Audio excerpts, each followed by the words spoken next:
Bonjour à tous, mesdames, messieurs, chers collègues, chers amis pour certains. Bienvenue en cette fin d'après-midi à l'hôpital américain pour cette conférence sur l'acupuncture faite par des médecins acupuncteurs autour des sujets notamment l'intérêt de l'acupuncture dans l'oncologie. Donc, juste, je me présente rapidement. Je suis le professeur Benoît Galix. Je suis professeur de médecine spécialisé en radiologie digestive, en oncologie digestive. Ici, en plus de mon activité de radiologue, je m'occupe du centre de prévention sur lequel on fait de plus en plus de prévention très en amont, prévention primaire. Et depuis quelque temps aussi du centre de médecine intégrative qui inclut les activités d'acupuncture. Donc, je voudrais simplement insister sur le fait que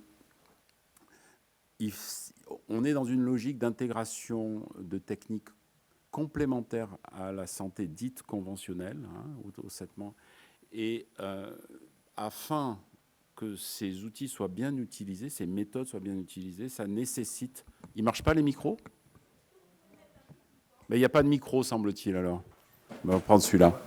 Donc, veuillez m'excuser. Donc, il faut... C'est mieux, là ? Voilà. Il faut que ces techniques, méthodes, approches complémentaires soient bien évaluées et scientifiquement évaluées pour démontrer leur valeur ajoutée. Une des difficultés de notre période, de ce début du XXIe siècle, c'est une perte des croyances sur des valeurs fondamentales. On le voit avec des vérités alternatives qui émergent un peu partout dans le monde. Et valider les méthodologies par la science, c'est pas de les refuser, c'est au contraire d'aider à les faire adopter. Et donc c'est aussi la logique de la thématique de ce soir, c'est montrer que des techniques ancestrales, historiques, ont pu être remises au goût du jour par une approche de plus en plus scientifique et complémentaire aux méthodes conventionnelles. Donc je voudrais remercier les orateurs qui sont là ce soir, le docteur Nam qui nous a aidés à mettre en place cette approche d'acupuncture à l'hôpital ici, Eliane Tang qui a une pratique hebdomadaire ici d'acupuncture en particulier pour nos patients d'oncologie, et le docteur Emmanuel, c'est ça, je cherchais votre nom, qui est oncologue à l'hôpital Henri Mondor, et à la fois oncologue digestif et acupunctrice, et bientôt professeur de médecine, si j'ai bien compris. C'est pour septembre, c'est ça ? Voilà, félicitations. L'acupuncture, nous allons voir en salle le rôle de l'acupuncture, qui est une discipline, comme je vous le disais, ancienne, et comment elle peut être intégrée dans une prise en charge complète et transversale autour des dites médecines non pharmaceuses, des traitements non médicamenteux, on va dire, on pourrait dire comme ça. Ça s'associe à d'autres approches, c'est pas seul. On va aussi avoir une approche autour de la diététique, autour de l'activité physique, autour de la psychothérapie. Évidemment, à chaque moment particulier d'un parcours de soins, parfois lourd, on peut avoir des besoins autres. Ça peut être l'acupuncture à un moment en oncologie, ça peut être d'autres points. Et tout le monde n'a pas les mêmes besoins au même moment. Donc il y a une nécessité d'une prise en charge très à la carte. Voilà, nous revendiquons une approche vraiment basée sur la science et sur la validation scientifique, car la dérive, comme je le disais, on la voit partout et il faut éviter des dérives ésotériques qui vont desservir ces techniques et ces approches. Voilà, je vous remercie et je donne tout de suite la parole au Dr Nam pour sa conférence introductive.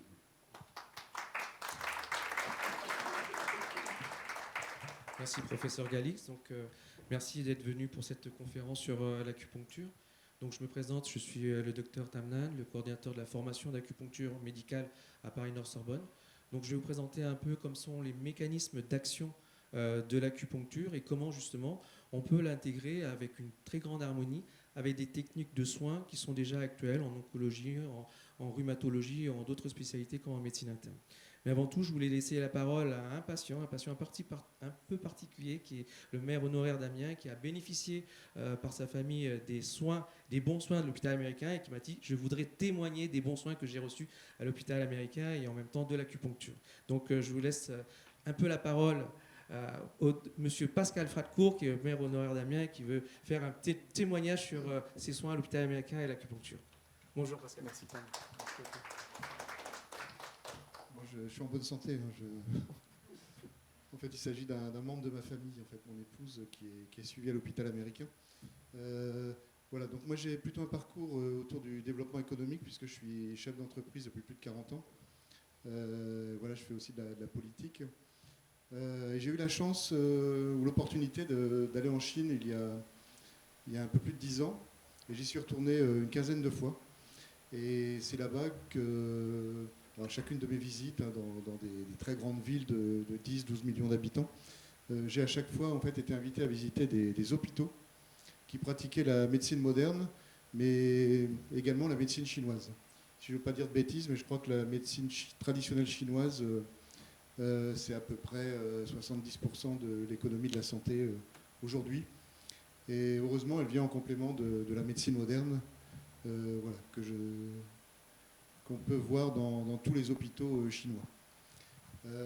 J'y suis allé dernièrement avec des amis médecins, chirurgiens, ophtalmologistes, médecins généralistes, qui voulaient découvrir cette médecine et qui ont vraiment été...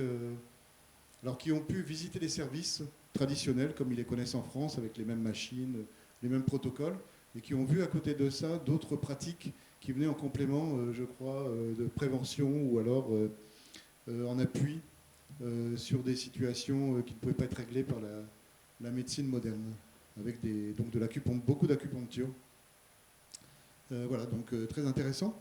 Et puis, donc c'est plutôt rassurant parce que c'est vrai que j'avais un a priori, moi, au départ, de me dire, voilà, les gens vont se soigner avec des aiguilles sur une médecine qui a 2000, 3000 ans, et à choisir, me concernant, je préfère sans aucun...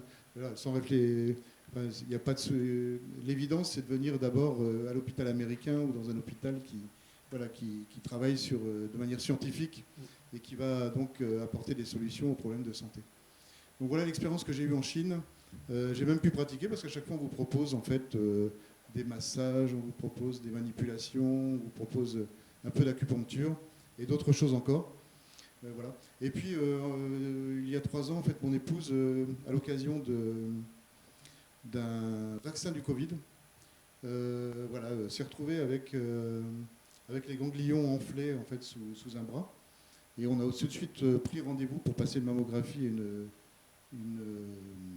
échographie et une mammographie. Et puis les nouvelles sont arrivées et on l'a trouvé de manière impromptue. Rien à voir avec le vaccin, bien sûr. Une petite tumeur qui faisait moins d'1 centimètre. Et tout s'est mis en branle. On est venu à l'hôpital américain. Elle a suivi tout le protocole avec un oncologue de votre hôpital qui lui a proposé de faire tout le protocole, chimiothérapie, rayons, petite intervention en ambulatoire.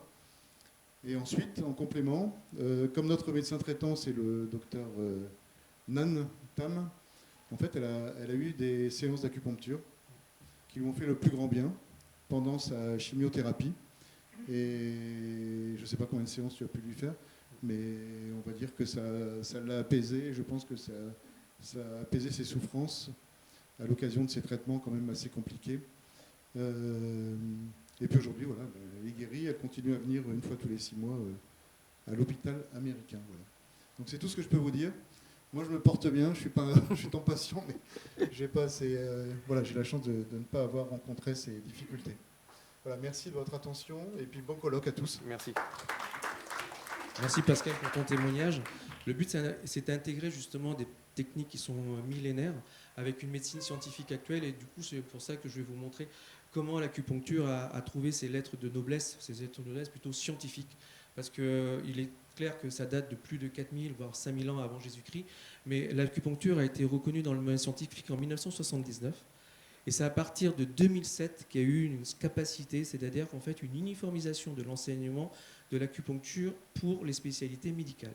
Donc ça, c'est intéressant parce que ça veut dire qu'il y a une reconnaissance académique avec diplôme qui permet justement à nos praticiens de pouvoir exercer à la fois la médecine occidentale et la médecine orientale dans les indications jugées justement validées par la science actuelle. Et du coup, c'était très intéressant justement de faire des études scientifiques dans ce domaine.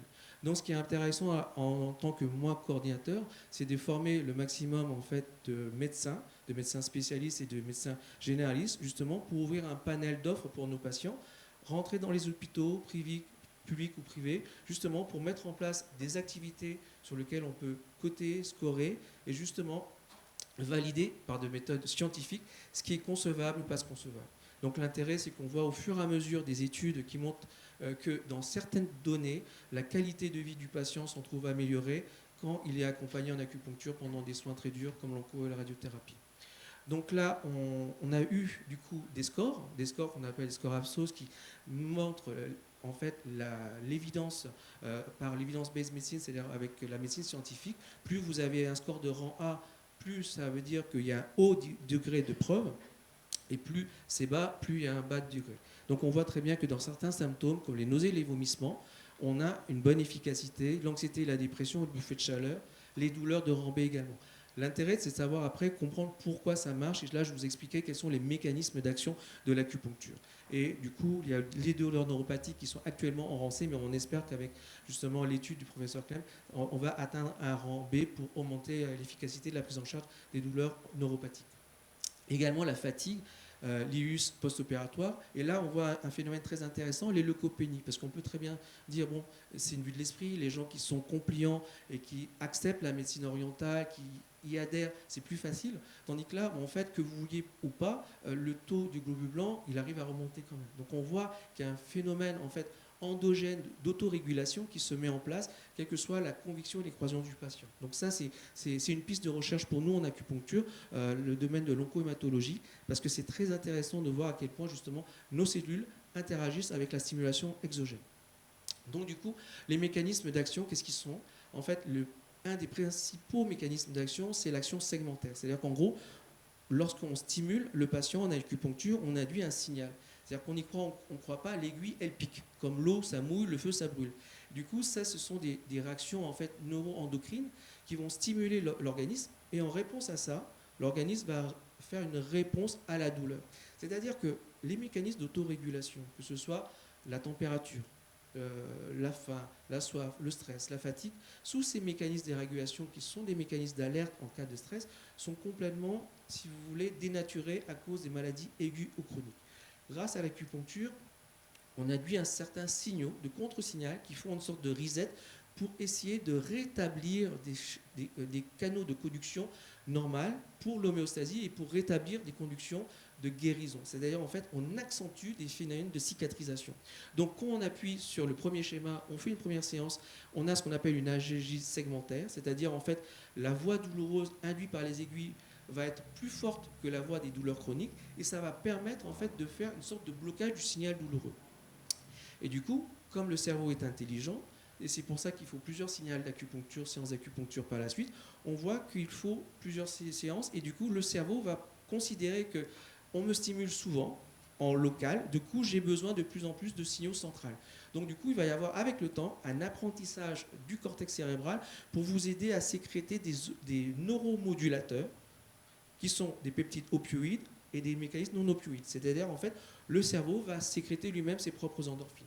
Du coup, vous avez des bêta-endorphines, des encéphalines, des dysmorphines et la fameuse endorphine qu'on voit quand on fait du sport à longue durée. C'est pour ça que les séances d'acupuncture vont augmenter votre capacité de résistance à la maladie ou la douleur ou à la souffrance et va mobiliser vos énergies de défense face à la douleur ou l'effet délétère d'un médicament. Donc c'est très intéressant ça parce que vous avez une stimulation qui somme toute anodine en périphérie, mais qui va entraîner toute une cascade de réactions de neuromodulateurs, de neurotransmetteurs, qui n'auraient pas été justement ouverts sans ça. C'est-à-dire qu'en gros, pour répondre qu'est-ce que c'est que la technique d'acupuncture, c'est la base, c'est qu'on stimule certains points dans l'organisme qu'on appelle points d'acupuncture, et ces points d'acupuncture ont la spécificité d'avoir en fait des synapses beaucoup plus efficients sur ces zones-là, et qui vont faire justement une neurostimulation neuroendocrinienne. C'est-à-dire, en fait, un signal douloureux va avoir comme réponse une sécrétion d'un cocktail hormonal. Du coup, vous avez ça, et puis après, vous avez des opioïdes qui sont des mécanismes neuromodulateurs qui sont non opioïdes, comme la fameuse sérotonine en cas de dépression, et c'est pour ça que l'acupuncture est très bien indiquée dans les douleurs chroniques qui s'accompagnent beaucoup de syndrome dépressif, parce qu'on arrive justement à mobiliser cette fameuse hormone du bien-être qui appelle la sérotonine. Et la noradrénaline également qui accentue votre combativité, et aussi l'ocytocine. L'ocytocine, c'est l'hormone qui est sécrétée lorsque le bébé tète sa mère, lors du massage, et c'est aussi en fait l'hormone de l'amour durable. Donc ça donne une nouvelle efficacité, de nouvelles armes pour le patient à se battre contre le douleur aiguë et chronique et la fatigabilité. Donc du coup, ce qu'on trouve, c'est qu'il y a une neuromodulation qui est complètement différente, et du coup, pour la perception de la douleur, de la façon psychologique, on n'est plus fataliste. Le patient n'est plus du tout fataliste devant la douleur. Il montre qu'il peut être gagnant, qu'il peut être combatif, et du coup, on n'a plus ce phénomène en fait de fatalité face à des douleurs aiguës ou chroniques. L'autre dimension, c'est la dimension comportementale. C'est-à-dire qu'en gros, une fois que le patient a réussi à vaincre cette douleur, le cerveau va le mémoriser. C'est-à-dire qu'il va mémoriser certaines stimulations, sont capables en réponse à diminuer la douleur, diminuer la fatigue et diminuer certains sites en fait, qui jouent sur la dépression ou le mal-être. Et du coup, pour la mémoire, on trouve que les patients qui font de l'acupuncture ont une meilleure cognition, c'est-à-dire parce que leurs organismes sont neurostimulés différemment. On dit souvent que pour éviter d'avoir de l'Alzheimer, pour éviter d'avoir justement des troubles mnésiques, il faut toujours avoir des habitudes, mais il faut toujours mettre en place des problèmes un peu plus compliqués pour stimuler cette neuroplasticité. Le fait d'avoir des stimulations sur des zones que vous n'attendez pas du tout va permettre à votre organisme de comprendre que votre corps est un tout et dans un ensemble. Et du coup, certaines zones que vous n'aurez jamais eu l'habitude de masser ou de stimuler vont se retrouver réveillées. Et ces zones réveillées vont vous aider justement pour lutter contre la douleur et la fatigue. Autre mécanisme qui explique en fait l'efficacité de l'acupuncture, c'est que l'acupuncture est un mécanisme vagostimulant. C'est-à-dire, pour les gens qui ne comprennent pas, le nerf vague, c'est le nerf qui permet de ralentir les phénomènes de stress. C'est-à-dire qu'avant, dans notre chaîne de survie, soit on était chassé. Du coup, quand on était chassé et qu'on était sous la proie justement du tigre ou du prédateur, il y avait deux façons. Soit on fuyait, soit on mimait de faire le mort pour être une viande avariée. Et du coup, quand vous insérez des aiguilles au sein d'un tissu, ce mécanisme-là, ancestral, en fait, se remet en place. Et du coup, on a un effet bradycardisant. Le cerveau, en fait, va se relâcher, les muscles vont se détendre, la respiration va être plus calme, le cœur va battre plus lentement. C'est-à-dire qu'on va apprendre à nos patients naturellement de se déstresser et de moins en moins speed. C'est un apprentissage et au fur et à mesure, on acquiert ça de séance en séance. Également, les séances d'acupuncture sont également des phases sur lesquelles on va pouvoir gérer ou parler des phénomènes de colère, de joie, de rumination, de tristesse qui accompagnent toute la vie du patient et qui sont parfois responsables de ce qu'on appelle un burn-out thérapeutique, une rupture thérapeutique. Donc du coup, en crevant l'abcès avec le thérapeute, on évite les dérives sectaires, on évite justement l'arrêt thérapeutique à cause justement des effets secondaires. Autre chose, on améliore également considérablement la posture. C'est-à-dire, moins on a de mal, plus on se redresse, et plus on se redresse, plus on prend mieux la vie. Également, pour la neuroprotection, on sait que les gens qui font de l'acupuncture sont plus stimulés. C'est-à-dire qu'en fait, ils sont beaucoup plus résistants, ils sont beaucoup plus adaptables pour la vie quotidienne. Également, en effet épigénétique, on sait que le fait de faire des exercices comme le Qigong, l'activité physique, comme disait le professeur Galix, et l'acupuncture, ça l'aide à lutter contre le stress oxydatif. On rouille beaucoup moins vite, on reste beaucoup plus jeune longtemps, à la fois dans sa tête et dans son corps. Également par rapport à l'expression des gènes. Et en pratique, comment ça marche? Heureusement, vous avez contenu l'acupuncture maintenant, parce que l'acupuncture à l'ancienne, c'était ça. On appelait ça acupuncture et saignée. Donc, évidemment, c'était pas stérile. Évidemment, c'était avant en arête de poisson ou en tige de bambou, donc c'était assez dur. De nos jours, les aiguilles sont stériles. Il y a toujours le côté désinfection également, et du coup, traçabilité dans les sachets hermétiques. L'aiguille, elle est très très fine. On n'est pas à faire une aiguille creuse, mais une aiguille pleine. On est dans des sachets hermétiquement contaminés dans des blisters qu'on ouvre devant le patient. Le patient en séance d'acupuncture, il est confortablement installé, et du coup, on se désinfecte les mains et tout ça. On ne pique pas à travers les jeans et les vêtements, évidemment, ça c'est des circonstances. Mais on a vu faire, et c'est pour ça qu'à chaque conférence, on répète. Et du coup, on poncture, et en fonction de l'insertion de l'aiguille, ça dépend de la pathologie, ça dépend également des indications. Et ce qui est important, c'est de voir un peu qu'il y a des critères, si vous voulez, pour insérer l'aiguille en fonction de l'âge, de la corpulence. Donc vraiment, c'est une médecine dans laquelle on vous apprend en première année à localiser les points, en troisième année à manipuler l'aiguille et puis à travailler en fonction de la typologie des patients, c'est-à-dire la corpulence de vos patients. Les séances d'acupuncture, elles durent 10 à 20 minutes jusqu'à 30 à 45 minutes en fonction des indications. Si vous avez plusieurs indications par rapport à l'ostéo-articulaire ou la partie psychologique, ça peut durer plus longtemps. Et du coup, après, on désinfecte, on retire et ça va directement dans les sachets contaminés. Donc vraiment, il y a une grande traçabilité, une grande sécurité, que ce soit à l'hôpital américain, dans toutes les institutions. C'est pareil, c'est ce qui conditionne notre acte médical. Et après, est-ce qu'il y a des contre-indications? Évidemment, comme toute méthode, il y a ses limites et on ne peut pas tout poncturer. On dit souvent que l'acupuncture, c'est contre-indiqué ni pour les fous ni pour les foutus. Donc, ni les fous, c'est les décompensés en psychiatrie, et les polytraumas, évidemment. Et tout ce qui est allergie également à certaines substances. Donc, évidemment, pour éviter d'avoir des problèmes, il faut que les patients soient adressés par des médecins. Nous, on est là justement pour répondre à des pressions bien spécifiques que les autres spécialistes ont du mal à répondre. On doit être là comme une aide aux autres spécialistes et ça nous permet justement d'avoir un travail en réseau et en complémentarité. Donc du coup, il faut avoir des précautions d'emploi en certains types de patients, comme les femmes enceintes, les patients épileptiques ou les patients VIH. Ils ne sont pas du tout contre-indiqués, c'est juste une précaution d'emploi. Quels sont les effets indésirables? Parce qu'il y en a. La plupart du temps, il faut faire attention, c'est la somnolence. C'est assez fréquent, puisque comme je vous ai dit, l'acupuncture est une spécialité vagostimulante, ça endort les gens. Donc du coup, si votre patient vient de loin, il faut peut-être faire venir le matin. Et parfois, il faut bien expliquer que ça peut aggraver certains types de symptômes, comme les migraines, mais après, ça va permettre de relâcher tout ça. Et après, je vais terminer pour dire que l'acupuncture, c'est vraiment pas quelque chose à prendre à la légère. Il y a une étude qui a été faite en 2004 qui montre en fait tous les effets, en fait tout ce qu'il ne faut pas faire. Donc vous avez eu des cas, on a du pneumothorax, des hémothorax. Ça veut dire que vous crevez la plaie, vous crevez le cœur. Donc ça, c'est vraiment pas anodin. Sachant que exactement les mêmes points d'acupuncture sont exactement les mêmes points qu'on apprend aux forces spéciales pour là où il faut mettre la dague ou le poignard. Donc du coup, c'est là où ça saigne le plus, il y a plus de saignement. Donc vous avez des engagements du tronc cérébral aussi également. Il y a pas mal de choses. Et puis après, il y a des causes sceptiques et tout ça. Donc, pour terminer, je dirais que l'acupuncteur, c'est un spécialiste à part entière qui va vous permettre aux autres spécialistes de compléter votre soin et de garder, si vous voulez, votre patient en attente, en haleine, et garder cette stimulation et garder justement le patient dans le meilleur état mental, moral, psychologique, émotionnel possible pour continuer son combat. Je vous remercie de votre attention.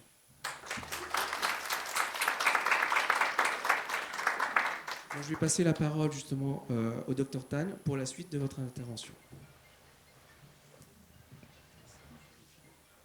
Bonjour à tous.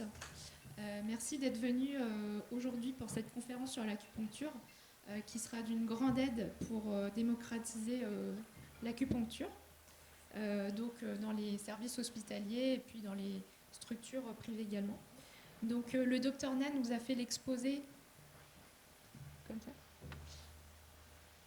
Donc le docteur Nan nous a fait l'exposé des généralités de l'acupuncture et comment ça marche. Et moi, je vais prendre le relais et je vais vous montrer comment on peut mettre en pratique l'acupuncture donc, dans une spécialité qui est très répandue, donc on connaît assez bien l'oncologie. Et je vais vous montrer un petit peu mon expérience professionnelle. Donc j'ai fait mes études à Paris et j'ai une formation d'oncologue radiothérapeute. Et par la suite, à la fin de l'internat, je me suis formée à l'acupuncture, donc à la fac de Bobigny. Et ensuite, après mon diplôme, j'ai ouvert mon service de soins de support à l'hôpital d'Argenteuil, où j'ai pu mettre en place l'acupuncture et la photobiomodulation. Et actuellement, je pratique l'acupuncture à temps plein, donc ici même à l'hôpital américain, et également à l'hôpital Pitié-Salpêtrière et en libéral, dans le 17e. Donc ça, c'est une diapo qui résume assez bien mon internat en oncologie. Donc on a eu des biblios assez régulièrement. Donc les biblios, ce sont des séances de remise à jour scientifique dans lesquelles on revoit toutes les actualités scientifiques, donc oncologie médicale, radiothérapie. On a pu voir donc ces dernières années beaucoup d'avancées, tant au niveau des thérapies ciblées qu'au niveau de l'immunothérapie, également des nouvelles techniques de radiothérapie, donc des traitements toujours plus perfectionnés, toujours plus précis. Et la spécialité, notre spécialité, c'était de regarder les courbes.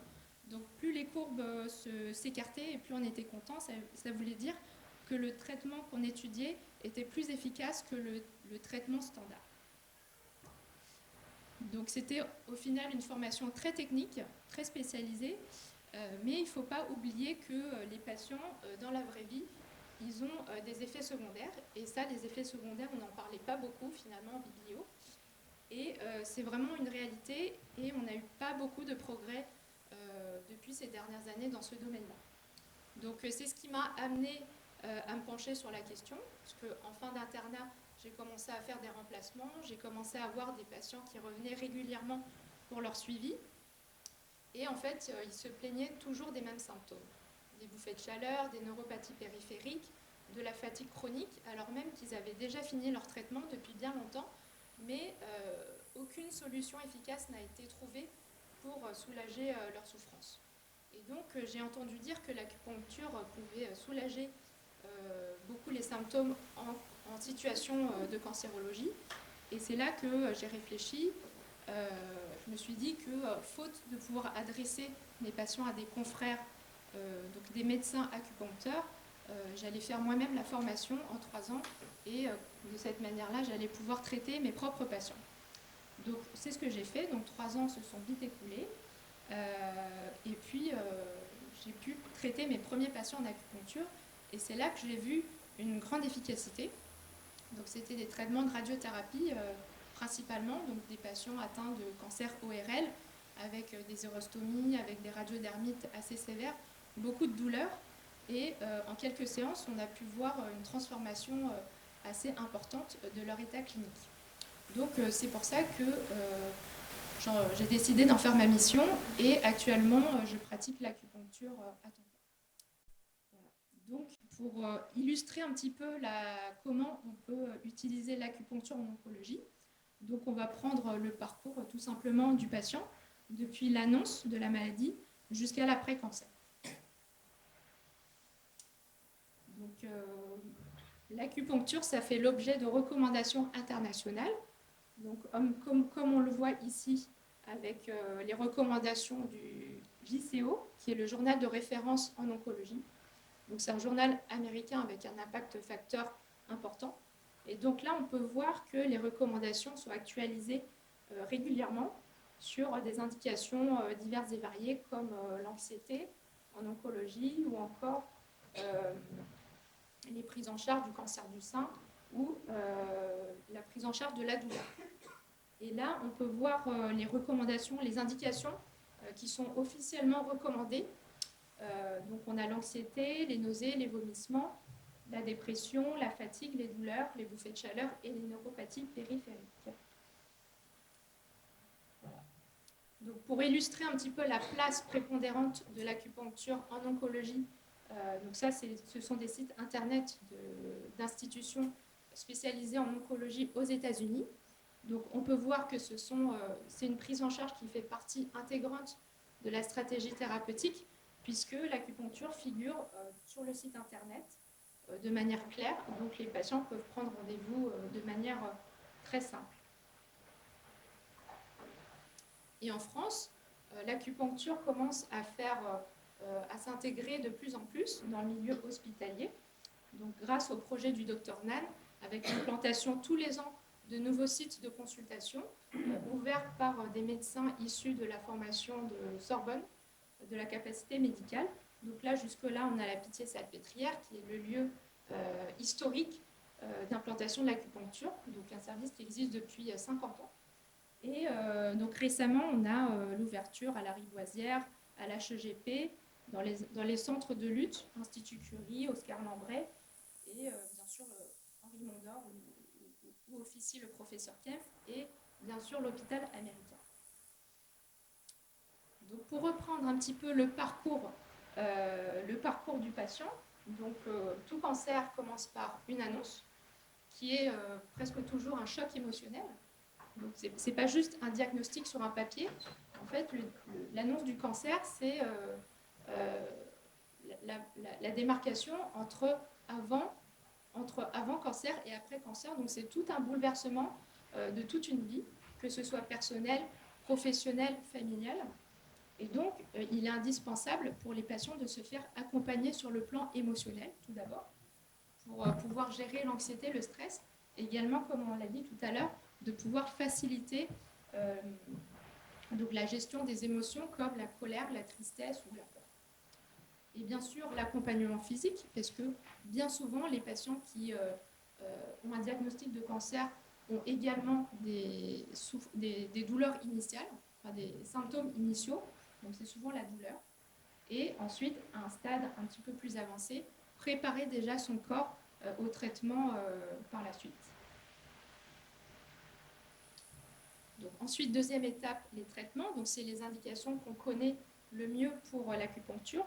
Donc, la gestion des effets secondaires, comme les nausées, les vomissements, les douleurs musculaires, la fatigue, les neuropathies périphériques, qui peuvent apparaître de manière très précoce pendant le traitement, donc surtout les chimiothérapies, mais aussi d'autres comme la radiothérapie et d'autres thérapies ciblées. Et donc, l'idéal pour ces patients-là, c'est de faire une séance d'acupuncture juste avant la chimiothérapie, c'est-à-dire dans les 3 jours avant. Et on voit clairement la différence entre des patients qui arrivent au milieu du traitement sans avoir fait d'acupuncture et des patients qui ont pris les devants et qui, dès l'annonce du cancer, ont pu bénéficier de séances d'acupuncture. On voit quasiment pas d'effets secondaires ou alors minimes.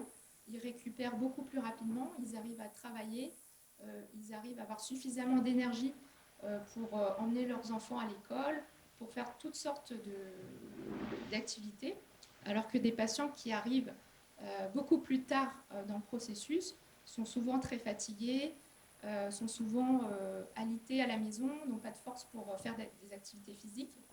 Donc, il y a clairement une différence, et on verra tout à l'heure avec les témoignages de nos chers patients.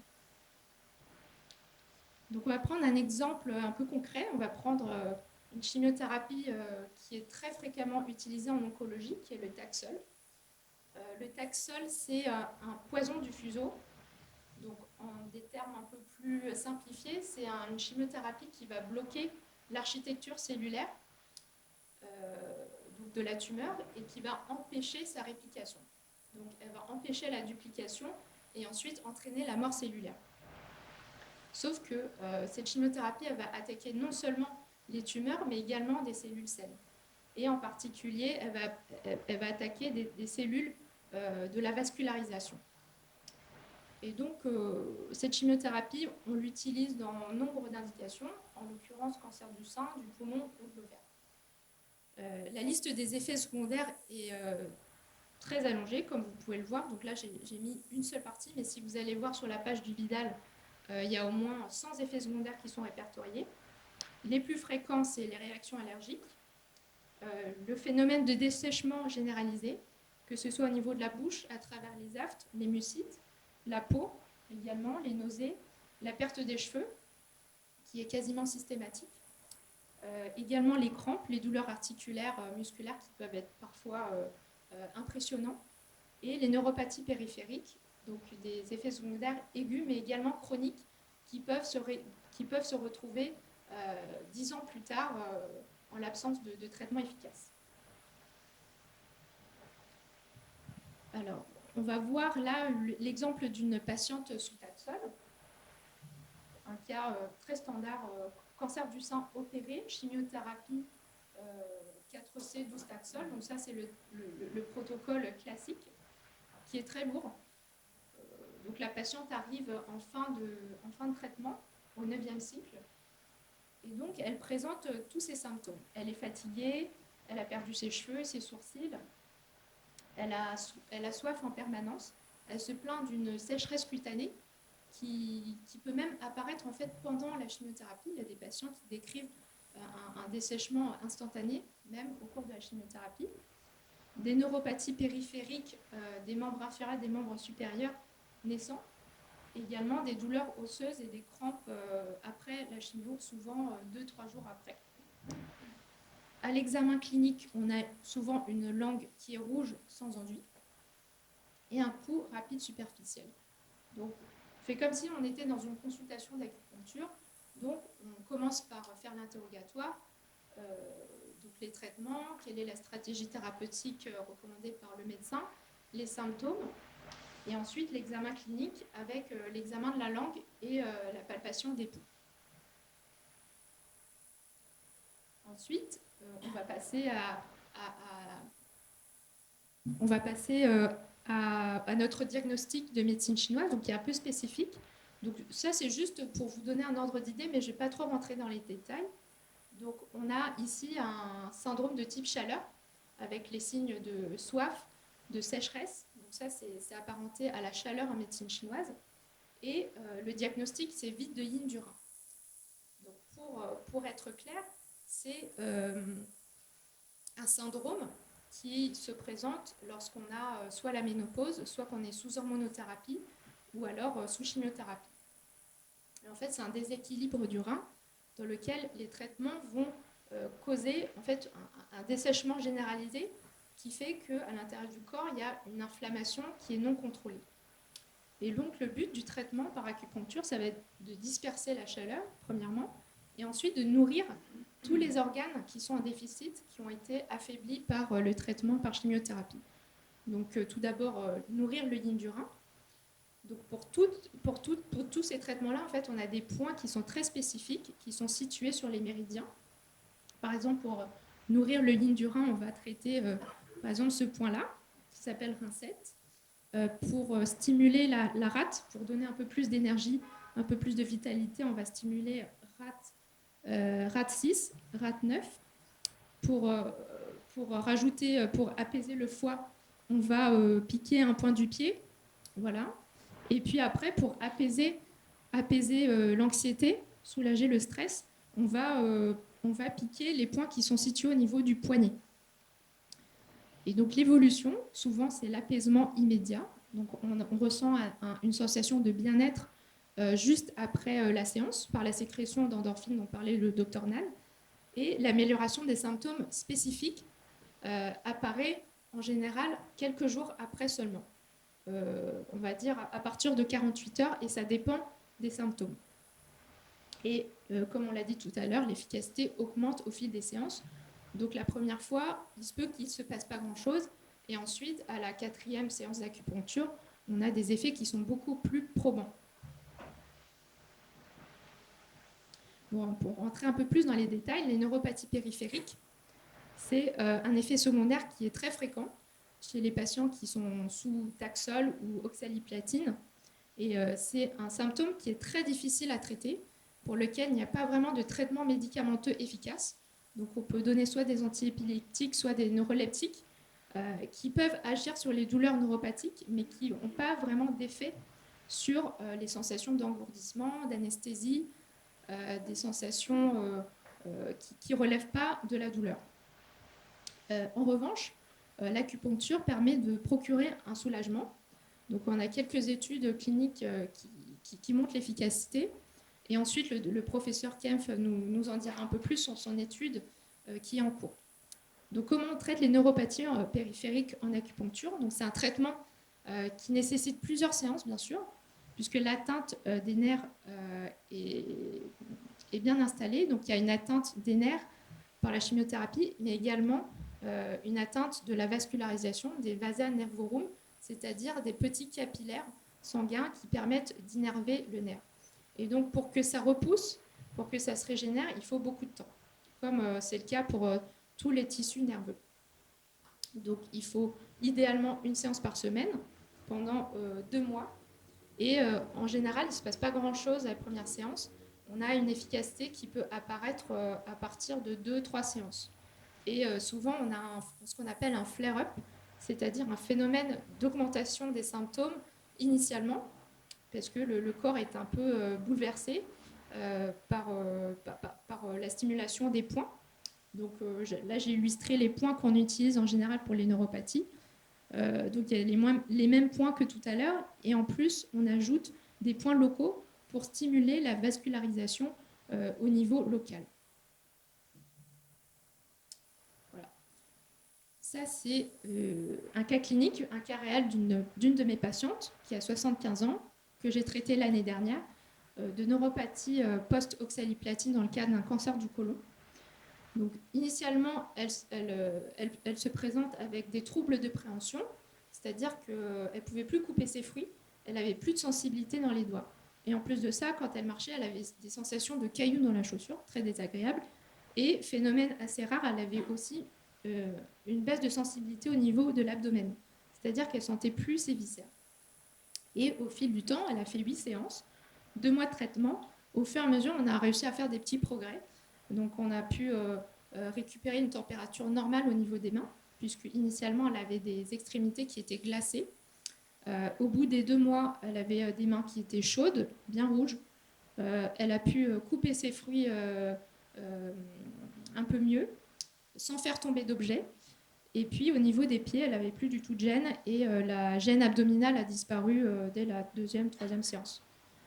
Donc à la fin du traitement, en fait, il n'y avait plus vraiment d'amélioration. La patiente était satisfaite de sa qualité de vie, donc on a convenu d'arrêter les séances d'acupuncture.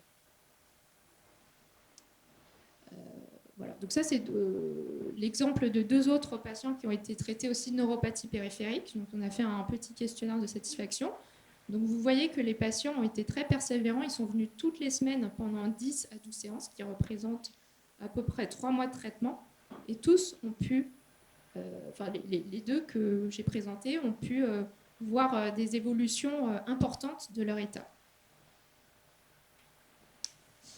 Pour venir au parcours, donc maintenant qu'on a parlé des traitements et des effets secondaires de la chimiothérapie, l'après-cancer est aussi une étape très importante, puisque même si les traitements sont finis, ça ne veut pas dire que la maladie est finie.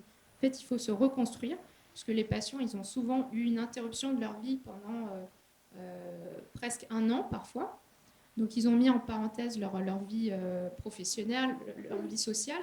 Et donc là, une fois qu'ils n'ont plus de rendez-vous, ils ont plus de repères, et ça peut générer beaucoup d'angoisse. Donc il faut les accompagner bien sûr sur le plan émotionnel et également sur le plan physique, puisqu'il peut y avoir des effets secondaires résiduels, surtout si les patients sont toujours en cours de traitement, comme c'est le cas de l'hormonothérapie avec les bouffées de chaleur.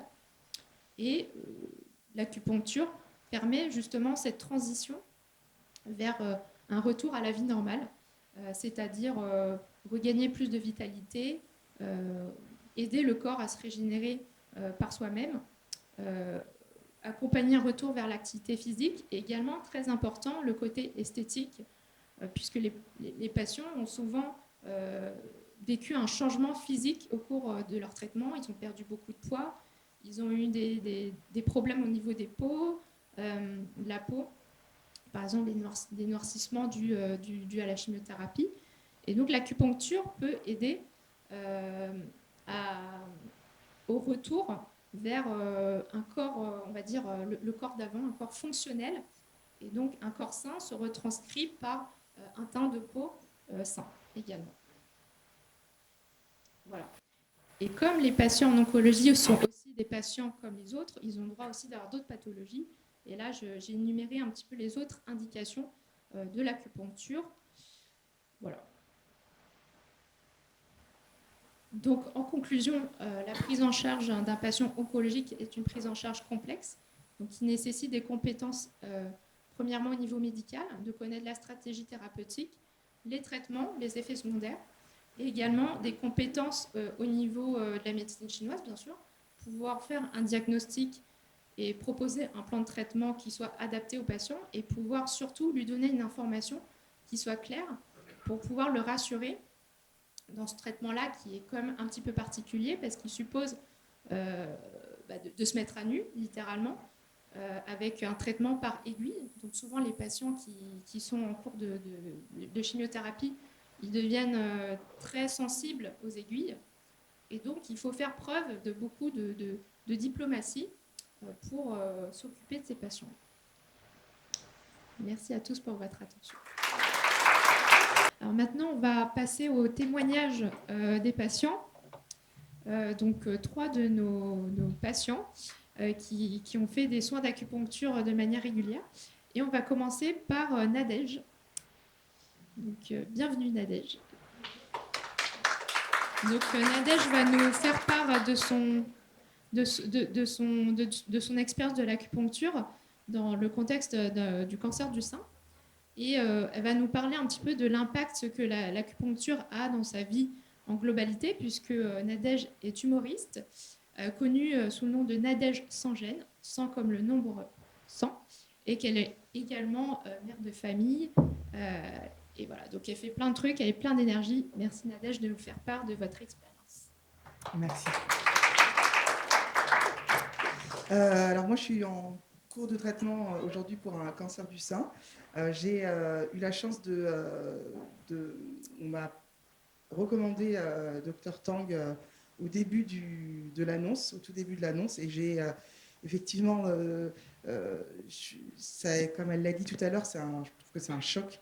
Et c'est vrai que l'acupuncture, dès le départ, je pense que la première fois où je suis arrivée dans son bureau, je pleurais. J'arrivais pas, j'avais un trop plein d'émotions, je ne savais pas par où commencer, je ne savais pas si ma vie allait s'arrêter, etc. Et c'est vrai que tout de suite, elle m'a rassurée déjà par les mots, et ensuite, par rapport à ce qu'elle a fait, ça a pu m'apaiser, et ça a pu éviter un peu les débordements que j'aurais peut-être pu avoir sans l'avoir fait. Moi, je suis suivie à l'Institut Curie, et quelques personnes apparemment de sa promo m'ont fait aussi beaucoup vanté les mérites de Dr Tang. J'ai eu très vite des bouffées de chaleur, et l'acupuncture aujourd'hui m'aide beaucoup à réguler ça. Je sais pas, j'arrive quand même, malgré toute cette tempête, à vivre tant bien que mal. Comme elle a dit, Dr Tang, je suis humoriste. Je continue mon activité. J'ai un spectacle que je joue le week-end à Paris. Et puis, j'ai des scènes pour m'entraîner dans des comédie clubs. Aujourd'hui, l'acupuncture m'aide sur la partie bouffée de chaleur, anxiété, dès que ça ne va pas bien. Sur aussi, je ne sais pas si je l'ai peut-être entendu ou peut-être mal compris, mais aussi sur... est-ce que ça joue un peu sur les globules blancs ou pas? Voilà. Et en l'occurrence, mardi, j'ai fait une prise de sang avant ma chimio d'aujourd'hui. Et la prise de sang n'était pas bonne. J'ai été voir Dr Tang mercredi matin à 8h. Et on a refait la prise de sang à l'hôpital avant l'administration de la chimio. Et ils étaient parfaits. Voilà. Donc j'ai pu avoir le traitement. Et voilà, que vous dire de plus sur mon aventure avec l'acupuncture? J'en suis amoureuse. Je le vante à tout le monde parce que vraiment, je pense que ça m'aide énormément sur les effets secondaires dus à la chimio, les nausées, la fatigue. J'ai un coup de boost quand j'y vais. Voilà. Je ne sais pas si vous êtes adepte, pas adepte, mais si vous ne l'êtes pas, faites-le. Voilà. Merci beaucoup. Alors, merci beaucoup, Nadège. Donc, pour préciser, Nadège est en cours de chimiothérapie depuis le mois d'août et elle est venue me voir aux environs d'octobre. Et à chaque fois... Ah d'accord, autant pour moi. D'accord. Et en fait, elle a accumulé déjà bien au moins 6 mois de chimiothérapie. Et à chaque fois que je la vois, elle déborde d'énergie.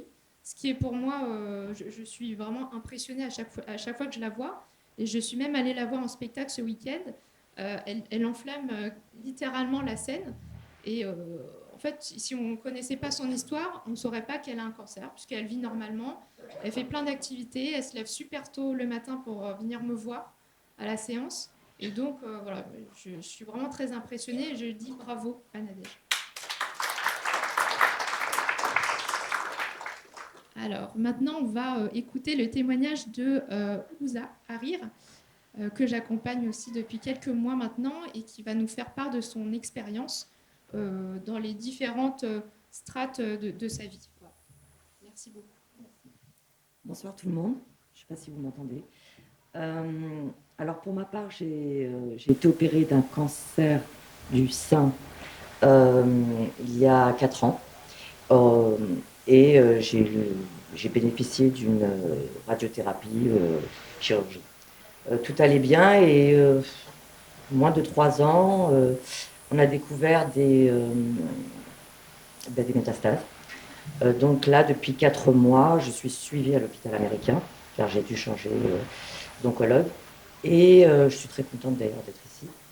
Et tous les effets secondaires qu'on a cités, je les ai eus. Et il y a encore 3 mois, je ne pensais pas être là debout aujourd'hui.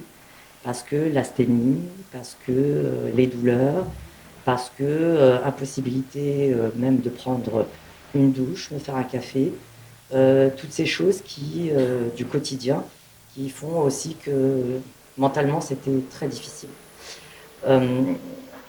J'ai commencé avec le docteur Tang grâce à mes oncologues, à qui je précisais que ce qui était surtout handicapant était la fatigue. Donc la fatigue physique et forcément la fatigue émotionnelle, psychologique. Et je suis de manière générale assez ouverte attention, il y a la confusion et les pertes de mémoire aussi. Médecine, voilà, complémentaire, parallèle. Mais c'est vrai que je n'avais pas pensé à l'acupuncture. Donc le docteur que je suis et que je remercie vivement, parce que c'est une équipe formidable, j'en profite, m'a dit essayez l'acupuncture. Nous avons ici le docteur Tang. Et j'avais mis ça un petit peu de côté. Et un jour, j'étais tellement fatiguée, j'ai dit très bien, je prends rendez-vous. Et là, écoutez, 2 mois et demi, à raison d'abord d'une cure, on va dire, de 6 séances environ, une fois par semaine, j'ai pu reprendre le travail à mi-temps thérapeutique. J'ai pu faire mon voyage de 2 semaines au Cameroun, chose que je ne pensais pas faire. Et je continue ma bataille, mais écoutez, la fatigue a diminué au bout de 2-3 séances. Les douleurs se sont atténuées. Et surtout, j'ai pu reprendre des activités aussi sportives, parce qu'on sait très bien que bouger est très important pour combattre les symptômes et les effets secondaires. Et je ne pouvais pas. Et là, évidemment, tout s'est plutôt bien imbriqué. Donc, grâce à l'acupuncture, et ça, je le dis avec beaucoup de sincérité, parce que je recommande beaucoup autour de moi, j'ai pu reprendre de l'énergie. C'était juste impossible pour moi d'imaginer pouvoir me lever et sortir. Et reprendre des activités, évidemment, psychologiquement et physiquement, je me suis sentie mieux. Et je continue aujourd'hui avec Dr Tang pour maintenir, parce que le traitement que je prends, malheureusement, ou heureusement, parce qu'il y a un traitement déjà, c'est très bien, je vais le prendre pendant des années. Et c'était très difficile pour moi psychologiquement de me dire que je ne vais pas pouvoir retrouver une vie normale. Aujourd'hui, bien, je sais que je peux faire des choses. Et donc je sais que ça va s'améliorer parce que le traitement fonctionne aussi. Mais c'est avec l'acupuncture que j'ai retrouvé de l'énergie.